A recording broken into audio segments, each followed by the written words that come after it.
Why is legal pinging us at midnight about clause exposure? The CFO's voice snapped through the glass wall.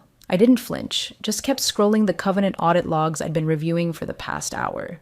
My badge still hung from my hip, half forgotten after Finance's little New Year stunt. If they thought a salary freeze was enough to make me disappear, they'd clearly forgotten who built the firewalls holding this circus of interlocking debt from toppling into SEC hell.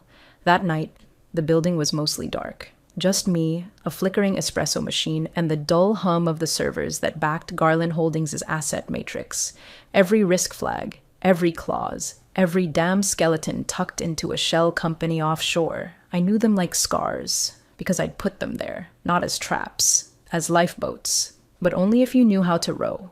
For nearly 10 years, I'd lived in the margins of their PowerPoints. Asset risk lead, never on the front slide, never introduced at earnings calls. But if a merger was about to get nuked by a forgotten covenant clause, they called me, always after the fact, always a little desperate. "Emily," they'd say, "can you check something for me?" And I always did, until January 2nd. That was the morning Finance pushed out their discipline realignment memo. Corporate speak for, "We're freezing your salary because you saved us too much money too quietly." One name was listed directly in the memo, mine. Everyone else got vague department-level nudges. But I got singled out.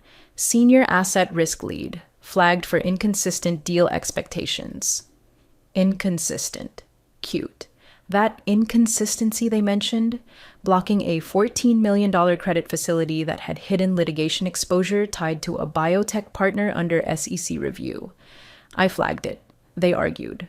I stood firm. The board backed me. Quietly, of course.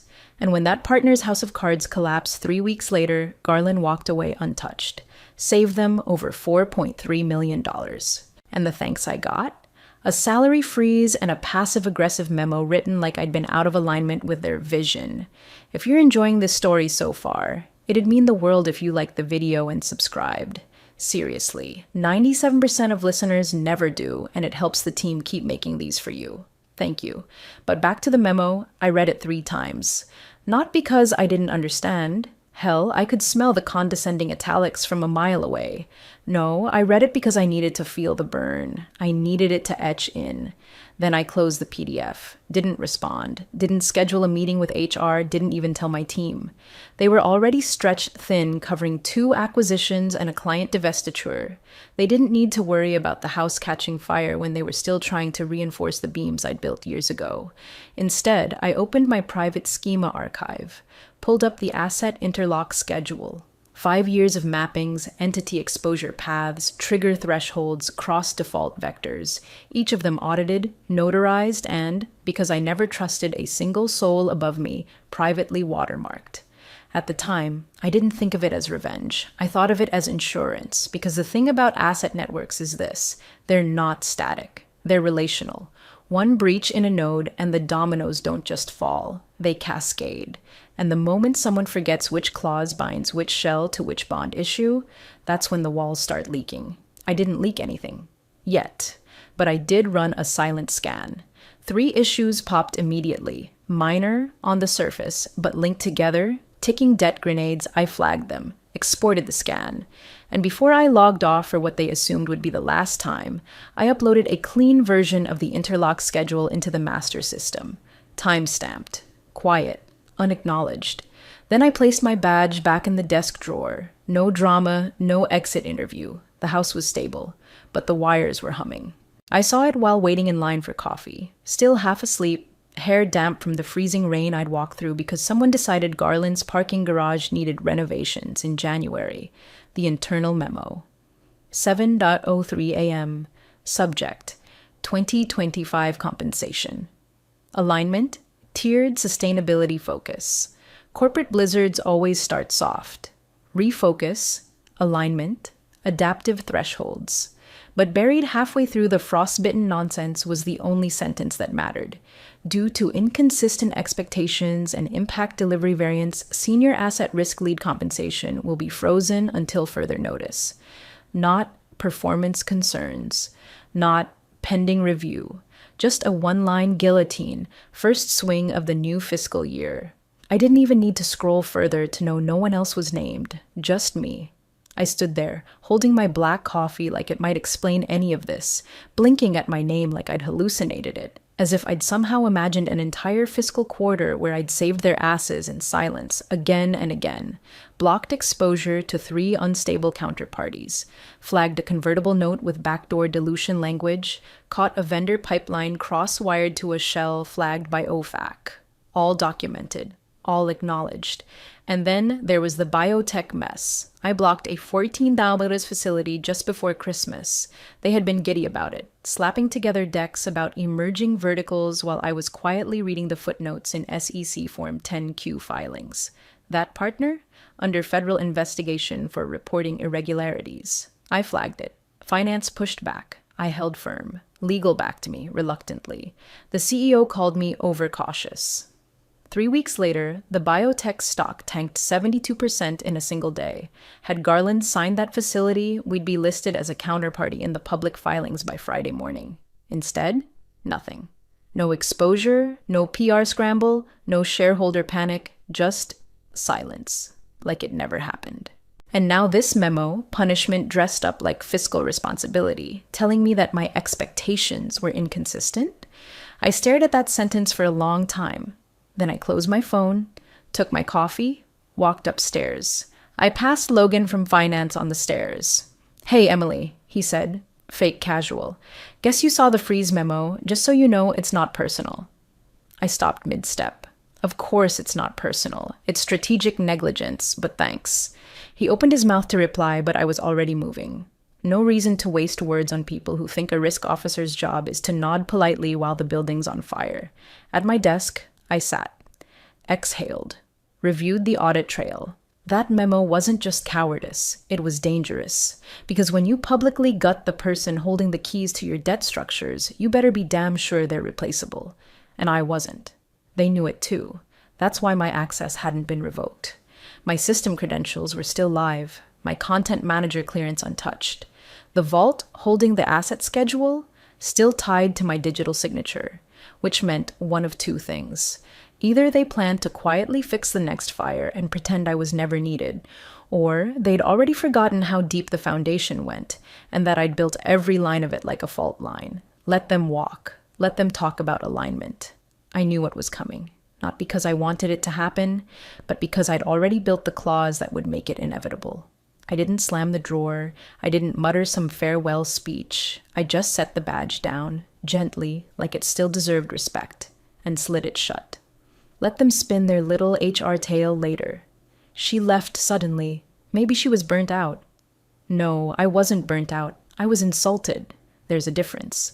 Packing took 7 minutes. 1 laptop, 1 charger, a zip drive that technically wasn't supposed to leave the building, but then again, neither was my dignity.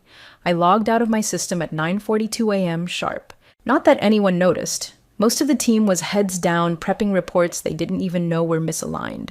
The entire risk framework was already leaning, just enough to look sturdy if you didn't know where to push.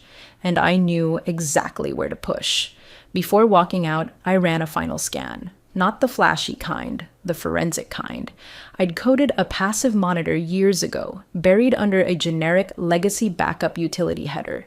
It triggered only when certain conditions aligned. Threshold variance in debt exposure, latency in vendor remittance schedules, and most critically, a deviation in covenant reporting frequency. 3 flags lit up. The first? A shell entity called GHL57, created last March. Quiet. Registered in Delaware. Nothing dramatic unless you noticed its silent linkage to a 2019 cross-collateral clause. The same clause I personally drafted, the same clause they just quietly stripped out of the latest board deck. The second was a debt servicing lag, 42 days behind, unannounced. Probably kicked down the road with a bridge note someone forgot to log. Normally, minor. But this one was tied to a vendor system that synced with quarterly performance obligations, meaning if the bridge note defaulted, a cascade would begin. Small, fast, brutal. The third flag chilled me more than it should have. An intercompany remittance delay between 2 subsidiaries in Hong Kong and Dublin. Invisible to most. But that delay meant one thing. Someone upstream was moving funds late, or not at all, and hoping no one noticed. They'd notice soon. I packaged all 3 flags into a clean diagnostic log, time-stamped it, and uploaded it silently to the internal risk archive. Then I opened the asset interlock schedule, the full one. 5 years of tracking, cross-default maps, counterparty breach triggers, clause history, all the ugly webbing that turned a simple loan into a corporate time bomb. I uploaded a read-only version to the global audit folder. It didn't overwrite anything, didn't alert anyone, just existed, waiting, like a loaded weapon someone forgot they were sitting on. Then I encrypted the original under my private key and archived it externally, not to leak, not to blackmail, just to remember. I stood up, walked once around the floor, no goodbyes, no hallway tears, just the quiet click of elevator doors as they closed behind me.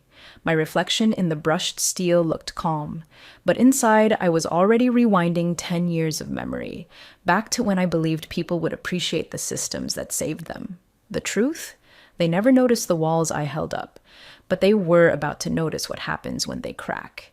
It hit around 11:07 p.m., the way these things always do. You're trying to sleep, you think you've walked clean, and then the little vibration hums on your phone like a pulse from the past. Blind copy, treasury thread, subject line, prelim deck, Q1 board, review materials. I hadn't expected to be looped on anything, not after the memo, not after I'd walked. But muscle memory dies slow, and apparently, someone forgot that my name still lived on a few old autofill lists buried in Outlook macros from hell. So I clicked. It was a chain forward, treasury bouncing around slide drafts for the Q1 board deck, tight formatting, same useless clip art, pages of reassurance language dressed up in spreadsheet chic. But then I hit slide 14, Covenant Health Overview. There it was, chart after chart of debt ratios, performance bands, stress tests, projections, neat, digestible, executable even. Except the seizure clause was gone, not missing, rewritten, replaced, sanitized, where the 2019 asset seizure protocol should have been. A clause I bled weekends over after the Devane bond collapse. It was now just boilerplate. Generic, lean fallback language, vague enough to mean nothing and safe enough to slide past directors who didn't ask too many questions. It read like a product manual for a blender. In the event of unanticipated creditor distress, Garland Holdings reserves the right to pursue commercially reasonable remedies. Commercially reasonable. That clause used to have teeth. Real teeth. Clause 7.4c, the one we drafted to trigger automatic liens across shell entities in the event of threshold breaches, was built for systemic containment. It mapped intercompany debt like arterial pressure, one rupture, and it clamped down across 37 flagged subsidiaries.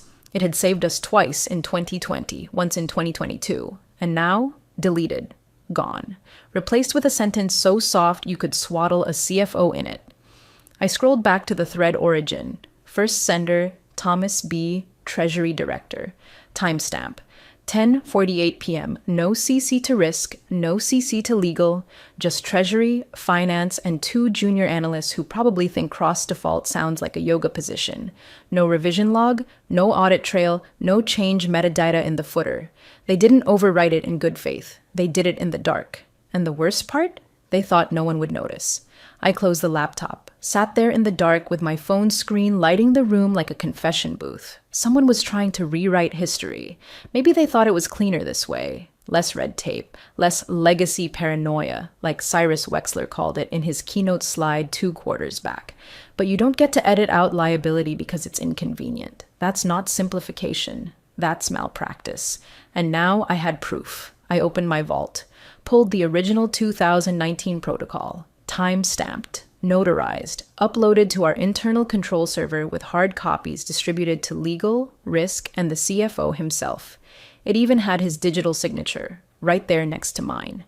You can delete the clause from a slide deck, but you can't delete the version that lives in 3 offline archives and a certified backup vault in Utah. I downloaded a copy, just in case. Let them think they buried it. Let them present their pretty charts, because now I wasn't just watching. I was preparing. I lit a candle instead of turning on the light, not for mood, just for focus. There's something about firelight that sharpens your edges, especially when you're about to dig into a system designed to stay forgotten. My fingers moved without thinking. External drive, encrypted volume, archive folder labeled with a joke no one but me would ever get, Wexler protection, spell vfinal.pdf inside the full 2019 asset seizure protocol, drafted post-Devane collapse, notarized, co-signed by legal, and buried deep in a subfolder after the market recovered and everyone got bored of governance again. But I hadn't. I don't forget the cracks. I catalog them. Clause 7.4c stared back at me like an old friend. Should any entity listed under Appendix B breach its specified leverage threshold or lapse in scheduled remittance per outlined cadence, immediate lien enforcement shall be triggered across all listed entities under cross-default interlock without need for board approval. No room for misinterpretation. No weasel words, just a loaded net strung between 37 legally distinct entities waiting. I scrolled to Appendix B. The names came flooding back. Garland subsidiaries, shells, holding core, each mapped with unique identifiers and trigger thresholds. Not alphabetical, by exposure type. Because that's how the bleed happens. Not all at once. Just one small slip. An overlooked remittance, a mistimed wire, a trigger clause buried on page 86 of a vendor agreement. And there, midway down the list, was one I didn't recognize from the original drafting period. GH Holdco 57, new, quietly inserted during the 2024 expansion window. No footnote, no revision trail, but linked explicitly to a 3.5x leverage cap and 90-day remittance cadence. I opened the debt servicing schedule from the last quarter, pulled up their remittance records. 92 days, late, just late enough. And that one delay didn't just put GH Holdco 57 at risk, it tugged the entire net. Because under Clause 7.4c, the cross-default wasn't about who failed, it was about if anyone did, and someone had. I sat back, heart steady. They'd walked me out thinking I was just a risk officer who got too serious about her spreadsheets, someone they could soft slap with a salary freeze and expect to fade into LinkedIn oblivion. But what they forgot, what they never understood, was that I hadn't built traps. I built containment, the kind you pray never gets tested. Clause 7.4c wasn't a threat, it was a pressure valve. For the moment the CFO, or some overeager strategist, reached too far and hoped no one would notice the floor starting to buckle. And now, that pressure valve was armed. Because while they'd been playing cleanup with fake decks and blank footers, I'd been running exposure maps on a shell they never thought would matter. Until now. They'd pried out the clause thinking it was legacy dead weight. What they really did was disarm their own parachute. And I was holding the ripcord. They thought I was gone. That was their first mistake. At 8:47 a.m., the boardroom lights at Garland Holdings flickered on. Someone set out coffee. Someone else fiddled with the HDMI feed. Phones silenced. Smiles rehearsed. The quarterly theater about to begin, decked out in bullet points, charts, and selective memory. And quietly, unnoticed, I logged in from a cabin 2 states away, still wrapped in a hoodie, sipping burned diner coffee, watching the sun climb over frozen trees. My content manager credentials were still active. Nobody had revoked them. Nobody had even checked. I was the one who had built half the permission structures to begin with, and no one ever rewrote the scripts if they didn't know they existed. They'd yanked my title, frozen my salary, scrubbed my clause from the deck, but they hadn't changed the locks. At 8:53 a.m., I uploaded a single slide into the live boardroom materials portal, the one that syncs automatically across every iPad in that sterile, glass-lined room. No warning, no subject line, just a file labeled Clause 7.4c. Cross-default activation forecast slide title in bold, unreported breach via GHL 57 entity. Subheading, Trigger threshold passed, DECON 29, 2024. Cascade risk assessment active. Below that, a cascading map of all 37 linked entities color-coded. One line lit red, 4 others amber. The rest, flickering like dying stars. And at the bottom, a notation in legal type. Original clause, notarized and validated 2019. Last confirmed active, Q4 2024, per audit chain. Clean, Unemotional, sharp as glass, not a threat, a fact. At 8:57 a.m., the audit log confirmed full sync. The slide was opened on every device, viewed by all 6 directors. A silent ripple in a perfectly scripted morning. No explosion, just a pause. A pause long enough to crack everything open. Because unlike finance's glittering charts and curated optimism, this slide wasn't up for debate. It was a switch. Flipped, irreversible, and the clause was live. They could ignore it, but the GC wouldn't. Legal's job isn't to feel safe, it's to know when they're not. And this clause was the nightmare scenario. The one you mentioned during diligence calls with a nervous chuckle and pray never activates. And it just had. The call hadn't even started yet. I closed my laptop, didn't watch the feed, didn't need to, because sometimes revenge doesn't need volume. Just one quiet moment where the room reads your slide and realizes they don't even know where the exits are. It was supposed to be a victory lap. The CFO had his best tie on, even cracked a joke during the roll call. New year, new thresholds, he grinned, all smug confidence, like someone who hadn't slept in a week but thought he could fake it through sheer spreadsheets and bravado. Slide 12, liquidity position. Slide 13, debt coverage. Slide 14, someone coughed. Pause. Said a voice, probably Amanda from strategy. What's this slide? Silence. The CFO blinked, froze. The vein in his neck, always a tell, started to twitch. Oh, he said, chuckling nervously. That wasn't in the original packet. Another voice cut in, sharper, older. Is this some kind of prank? They were looking at it now. Clause 7.4c, cross-default activation forecast, red lines, amber entities. The words unreported breach burned into the bottom corner like a brand. The GC's voice unmuted with a soft click. Tom, she said, cold as frostbite. That clause was still active? The CFO leaned forward, mouth already open, and stammered. We phased it out last year during the... You phased it out? Her tone didn't rise, didn't need to. It was never sunset, she said, flat and final. There's no record of rescission, no board vote, no notice to risk, and definitely no legal sunset filing in the clause ledger. The CFO blinked. His lips opened and closed like a fish trying to breathe through concrete. Someone else asked, Is this the same clause from the Devane incident? The GC answered. Worse. Devane was external. This one's internal breach. Which entity? Someone whispered. GHL 57, another replied. One of the shells from last March, under finance. The CFO exhaled hard. This is being misinterpreted. The remittance lag is minor. The GC didn't even acknowledge him.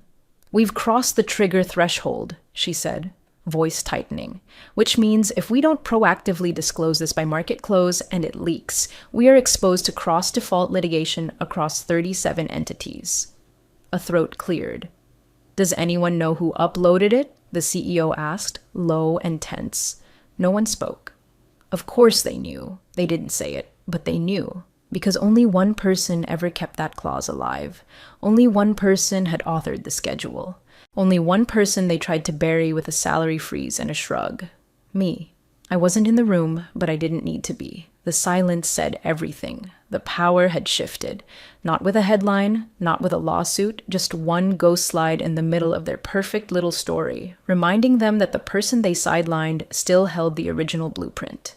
They built their empire on my protocols. And now, those protocols had come home, not to burn the house down, just to prove who'd actually built it.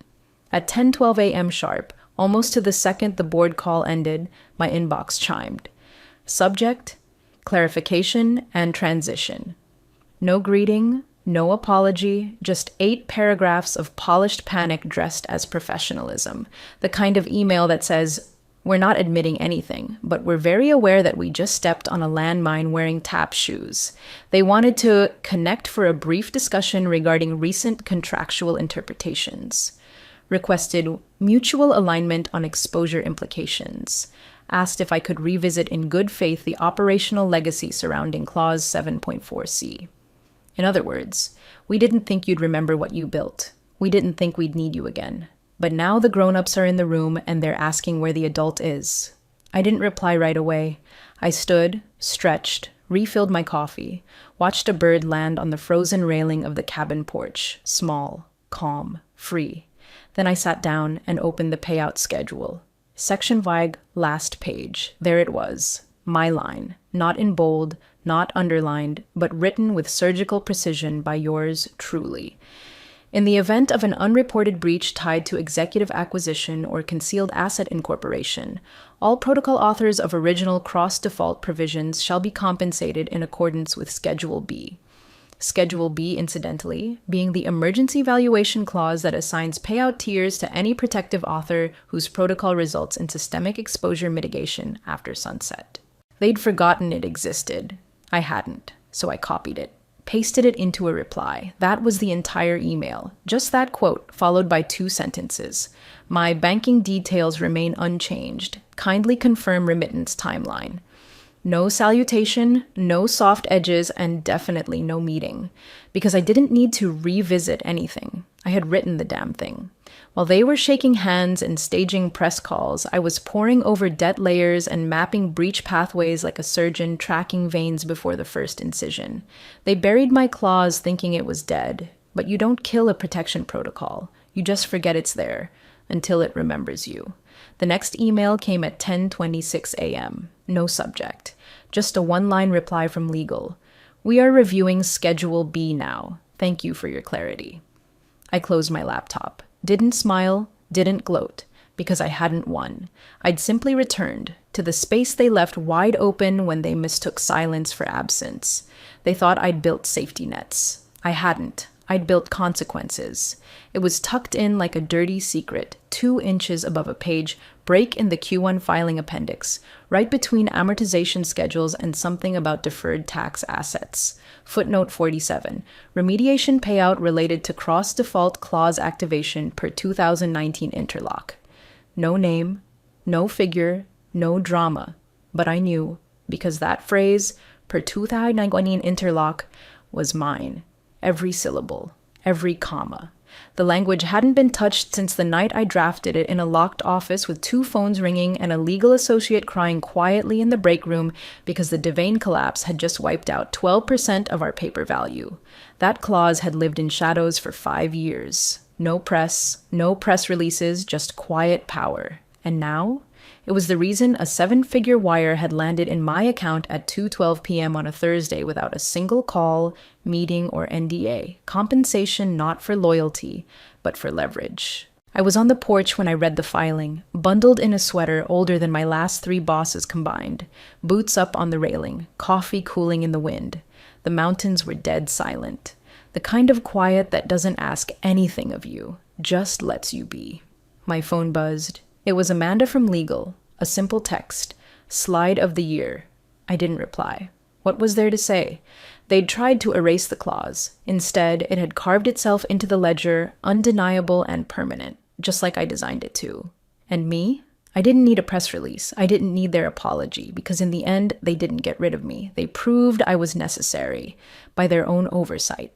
I closed the filing, took another sip, reached under the table and pulled out the black notebook I kept tucked away for moments like this.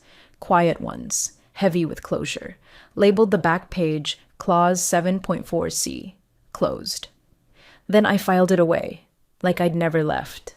Like I'd just waited long enough for them to realize what silence costs.